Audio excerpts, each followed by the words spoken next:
Hi everyone, welcome back. This is week 50 of my social isolation get ready with me's. Just now before I had a shower, I asked a very quick poll on Instagram stories which palette you guys wanted to see. I really only gave you guys like 30 minutes to decide. And I was really surprised with the results. I had a MAC palette and I had a Laura Mercier palette, and the Laura Mercier palette won.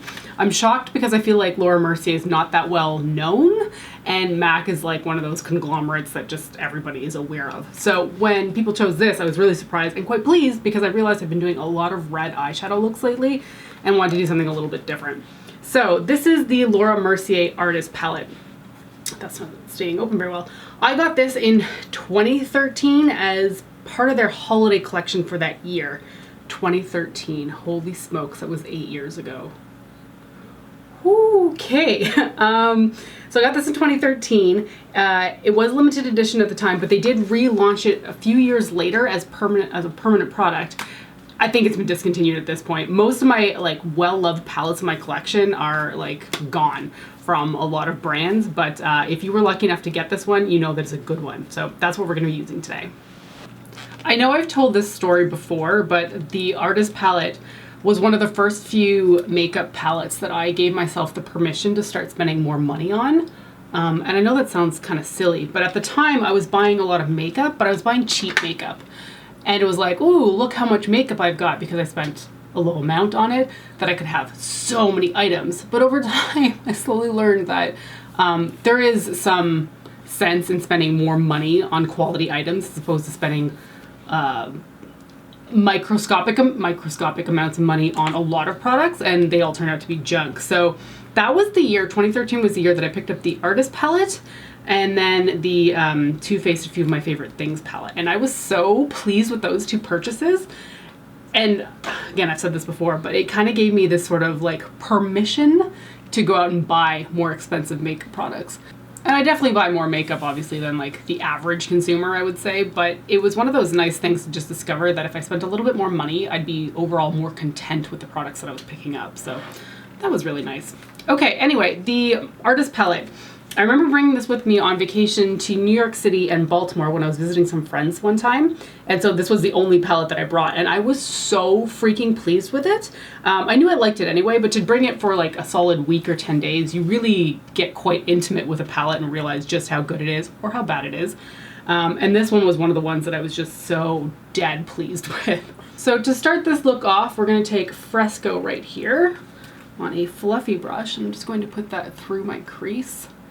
This is one of my favorite transition colors. I don't find this kind of warm-toned, tawny color in a lot of palettes. A lot of palettes tend to veer a little bit more orange in terms of their what I would use as a crease color. So I really like it in this one. And it's been a long time since I've used this palette. I've just kind of neglected it because it wasn't new and exciting, but whoa, it's a good one. I think Laura Mercier really stopped making eyeshadow palettes. There was a period in time where they were coming out with quite a few. They were all relatively neutral, but I think they since stopped because the last time I went to look for their palettes, like, you know, to see like what was new and exciting, they had none on Sephora's website from what I remember. For my lid color, I'm going to be taking Bamboo over here. I'm taking a filthy brush on one side, but clean on the other. I need to wash my brushes so bad. And so Bamboo, I'm just putting all over the lid. And this was a color that I kind of ignored in the palette for quite a while because it's not very me. It's like a taupe, which I don't personally tend to find very exciting. But I remember when I mixed it with some of the purples in here, I really liked the effect of it. I think this palette and the Too Faced A Few of My Favorite Things palette are some of my like favorite memories in makeup, which sounds funny to say, but we've all got those things that, you know, kind of triggered us to start buying a certain type of products. Like the Naked, see, this is the problem with the branding on that. The Urban Decay Original Naked palette was the one that made me realize that I really like palettes, but this palette was the one that made me realize that I could buy a lot of palettes. Did you guys see the Urban Decay Naked Wild West palette? If I already talked about this, it's entirely possible. They need to stop with the naked theme. There's nothing truly naked about a Wild West palette. I mean, they've got some neutral tones in there, but there's also like this gorgeous like turquoise teal, but like that's the only appealing color in that palette to me. I just think it's funny how they continue to use the naked branding because they're so known for it. Okay, so I think I'm going to use two different purples on the outer corner here. I'm going to start with Kir Royale. Ooh, that one's getting fairly dusty. And I'm going to start putting that through my crease. Definitely getting a lot of fallout here.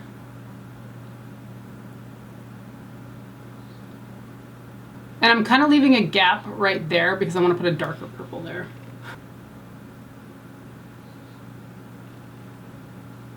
That was odd. The video just stopped recording automatically. I don't know what caused that. I don't know how much got cut off, but I was just asking, do you guys remember what your first like eyeshadow palette was? Or your first makeup product that you ever got? For me, I'm sure it was probably mascara. I think most people's choices were probably mascara back in the day. I'm just thinking about it right now because I'm filming a tag after this, and that's one of those questions that they ask. Like, what's your first memory in makeup? And then what was your first product that you ever purchased? I just love how nicely that just blends in together. Those shadows are always stunning to me. Okay, brow bone highlight shade. I think I'm gonna go in with Sparkling Dew up here. It's more of a satin than a matte, but it doesn't really show up like super shimmer or anything. I don't really want to create a wing with this, but I am going to be putting false lashes on, so I am going to put some sort of liner on the top lash line just so I've got a guide for my lashes. So, you know it, Physicians Formula Eye Booster.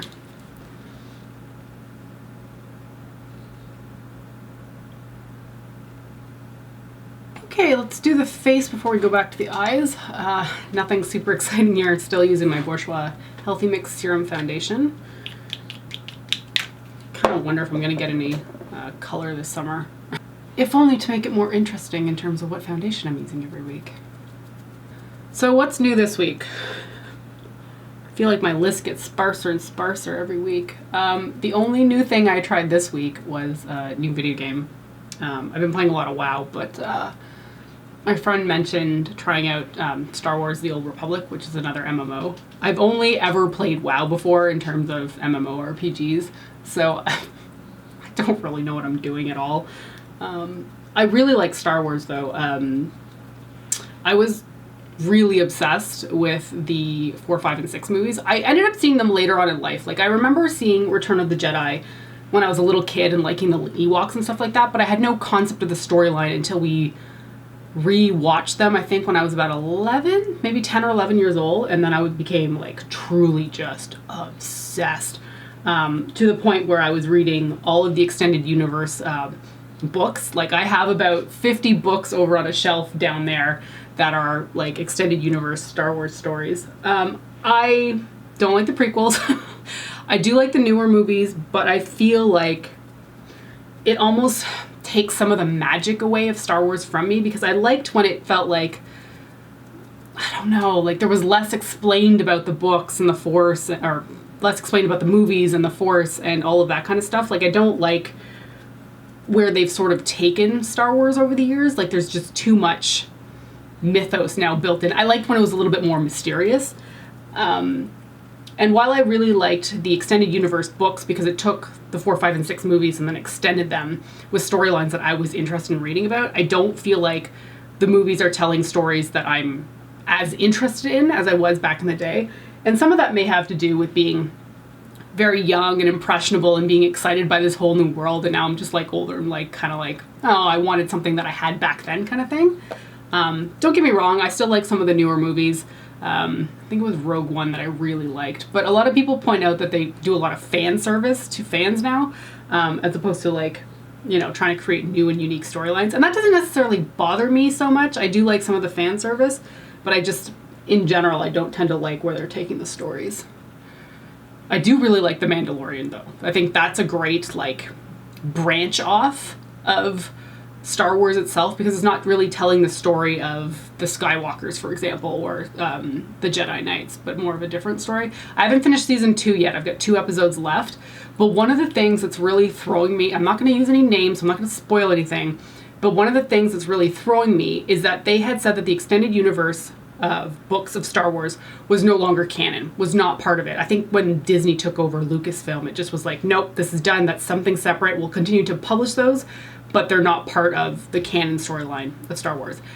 The problem is that something got mentioned in one of the episodes of The Mandalorian that references those books, and I'm just like, but you said that this wasn't a real thing anymore. So I don't know, maybe that comes into play in the last 2 episodes, but I'm really thrown by it.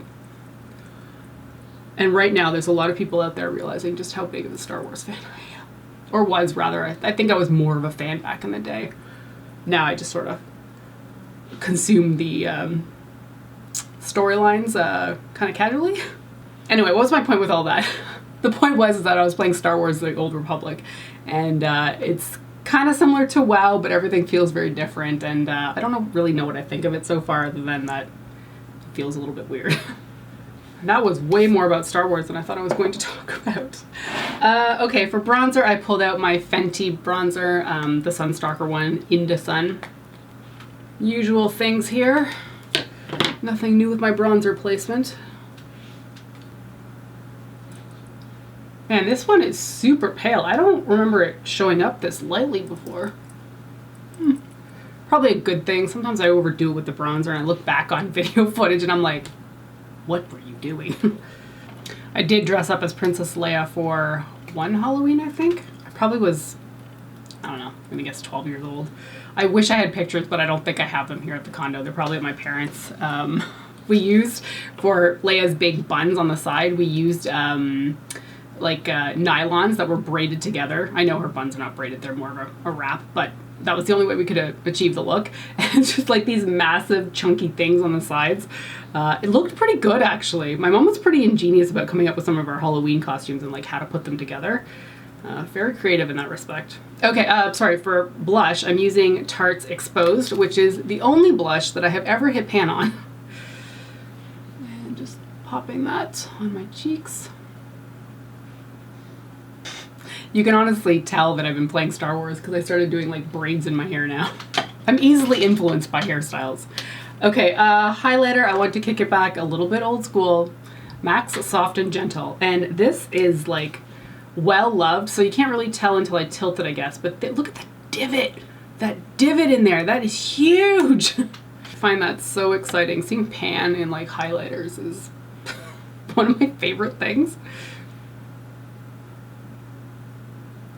This one is just so nice. It's not as reflective as some of the ones that you see today, but like, honestly, it's probably more flattering. I like highlighter, don't get me wrong, but those streaks that we sometimes do on our face, I'm like, is this attractive or is this just fun to apply?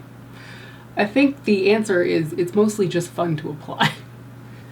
Okay, that is face done. That was really quick. Let me zoom you back in and we'll finish up with the eyes.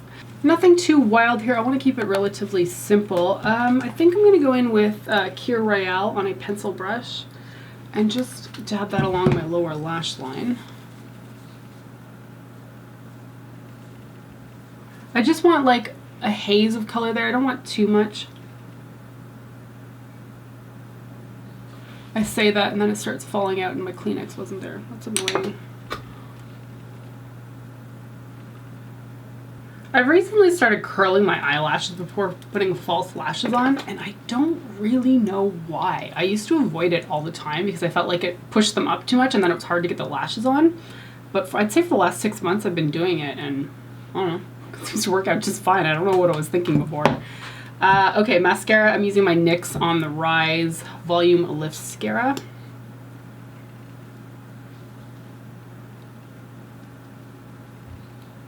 And then for my waterline, I'm just using my INGLOT Kohl pencil in the shade 05. It's just my flesh tone color.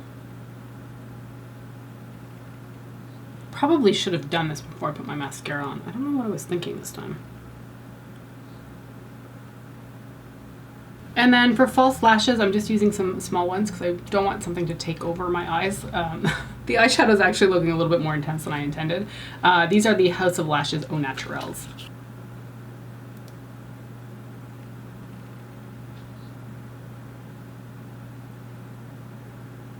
Okay, so I was planning a whole brow video, but frankly, I cannot be bothered to film all that just for one video. So I'm just going to show you what I do in this video. So the first thing I start with is my IT Cosmetics Brow Power. As you can see, I don't have much for brow to begin with, so I have to draw in quite a bit. I take the spoolie end first to like clean out any foundation or powder that would have gotten into my brows while I was doing the rest of my makeup. And then I take the other side, and it's kind of like a, how do I show you this? Like a little bit of a, focus please. It's a little bit more of a oval with tapered ends. And I use this to draw in the hairs that I don't have here. I've never had hairs there. Okay, nobody comment that I've been plucking my brows too much. I don't pluck my brows. There is nothing to pluck here. I haven't touched my brows in, I don't know, 10 years maybe? And even then, back in the day, I just didn't have any brow hair. So what I do is I take the edge of this and then I draw lines straight up. And I try to vary the pressure so that it's heavier in some areas and thinner in others because I want it to look like real brows, which is not the easiest thing to do, frankly. So that's about what I do for the front. And then I take this and I draw the bottom line of my brow. And I usually start with the tail, to be honest. And it's weird, I'm doing this on the opposite brow. I usually start with the other one. So I draw that line out there and then I just connect it.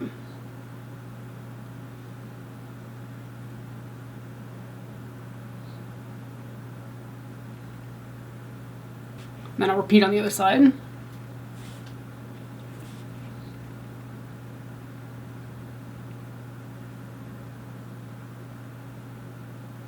So that's what it looks like to start, okay?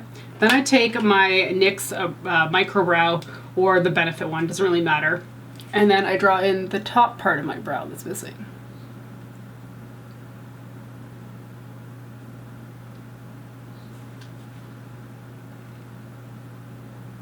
I don't really care about hair-like strokes with this one because I'm gonna go over it with another product that's gonna make it look a little bit more natural anyway.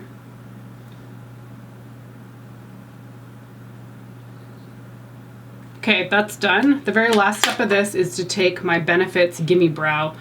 This is very well loved at this point. There's very, very little product left in it. So I kind of like rotate it around in there to try to get some of the product out. So what I do with this is I start, so like where my brow actually starts, and I comb the hairs up to try to make them look fluffier. So that makes them look thicker and fluffier and gives me those little hairs at the top that I want to show.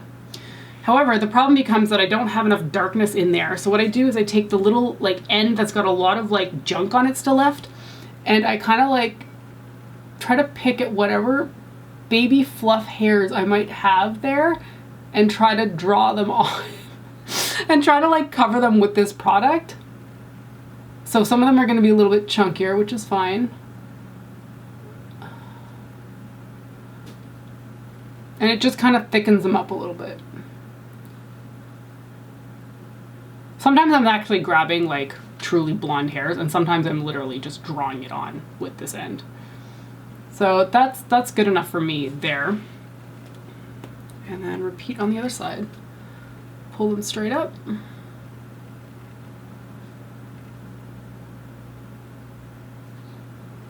And then draw them on.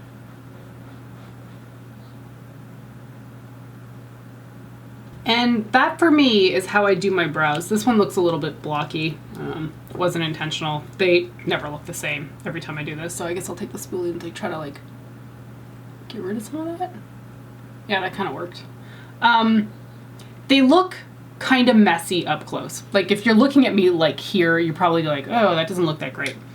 Frankly, I don't know what to do about that because I just don't have the hair. From further away, they look a little bit more natural, which is kind of what I'm going for. But I mean, there's really nothing to be done for the fact that I just don't have brow hair here and have to draw it on. So like, what else is going to look like? It's going to look fake. But yeah, overall, I'm pretty pleased with them.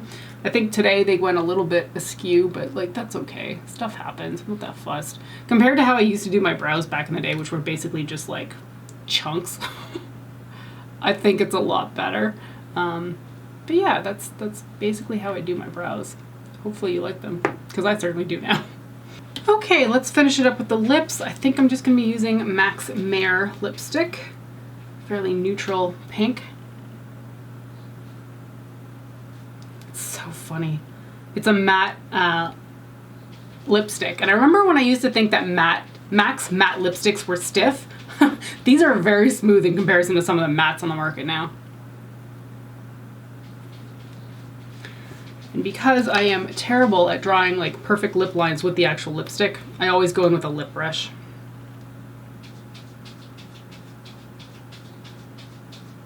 Okay, there we have it. That is my finished look with the Laura Mercier Artist Palette. It's been several years since I've used this, and I have to say I'm no less enamored with this palette than I was the first few years that I was using it very rigorously.